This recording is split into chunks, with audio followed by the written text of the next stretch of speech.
Hey everyone, just another quick build video for Overwatch Stadium today, and this one is going to be for Jungle Queen. This is the 135% ability power build, so this is all about just getting like really quick and easy kills on squishies and stuff like that, which is really just going to help carry your games as tank. So for round one, the first setup that you want to go with, the first power that you want to get is Soaring Stone. So this is when Carnage is deployed, it becomes a leaping strike if you jump during its cast time. This is really good for catching people off guard. If people see you swing your axe from quite a distance, they're going to have their guard down, and then you can kind of just jump at them and, you know, get that initial hit. So we're going to start off with that. Round one especially, they're not going to be expecting something like that.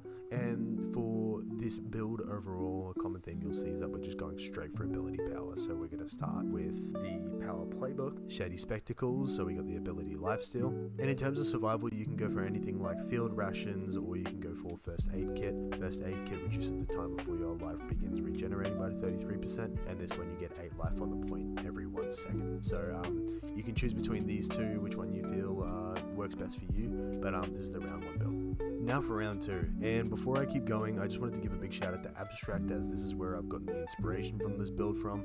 I'm trying to tweak it in little different ways, but he's really hit the mark on it, so it's probably going to be quite similar. I'll leave the links to his socials in the description below. So for round two, you're gonna want to keep everything that you've got here, and you should have enough cash to then pick up Nano Cola and Energized Braces.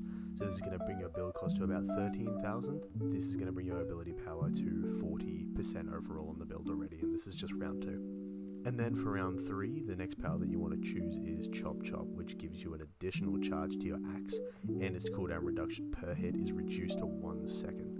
So you just want to chuck that on as well, and your build cost is going to look around 13,000 cash by now. Now by round four, you're hopefully going to have enough cash, so what we're going to do is we are going to sell Shady Spectacles and First Aid Kit, and we're going to get custom stock, and we're also going to get Champion's Kit. Now Champion's Kit gives us 40% ability power, which brings us up straight away to 90%. So hopefully you have the cash for this by now. If you don't, and you say you can't afford Champion's Kit, I would say try and get something like Scav Scraps around this time, as this will give you a lot more survivability in the meantime to hopefully tide you over until next round where you can afford Champion's Kit. Now that we've made it to round 5, the next power that you want to pick up is the Blood Craze. So Rampage and Carnage gives 15% of max life as overhealth per hit.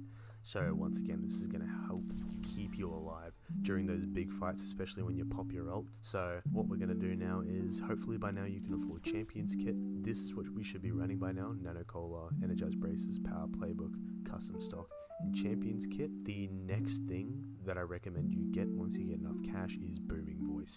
So this here gives you another 25% ability power, and your commanding shout will affect allies that are out of line of sight, so they will all get the overhealth as well. Now that we're at round 6, it's really dependent on what your cash is looking like at the time. If you have enough, recommend that you use Iridescent Iris, as it gives you that another 20% ability power and 10% cooldown reduction, which is going to mean you're using your axe a whole lot more, which is a lot more damage output to the other team. It's also got, after you're spending your ultimate charge, you can gain 100 overhealth, and then if you have enough cash as well, make sure to pick up Catalytic Crystal, which is your extra 15%. And then you also add on the Lamerico Fusion Drive, that is going to set you at your 135% ability power. So hopefully by this time you've got these things, and by round 7 you've got enough cash to pick up this whole build here. And then the last power that you want to add on is Thrill of the Battle. Adrenaline Rush also heals allies within 12 meters for 50% for the amount that it heals you.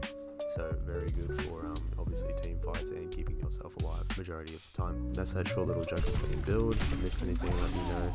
Thank you Abstract for the inspiration. When I say inspiration, I did a little bit of tweaks, but you mostly get the idea, and you get one shot some squishies, which is very satisfying. Yeah, if you enjoyed, you know what to do, and I'll see you guys in the next one. Bye bye.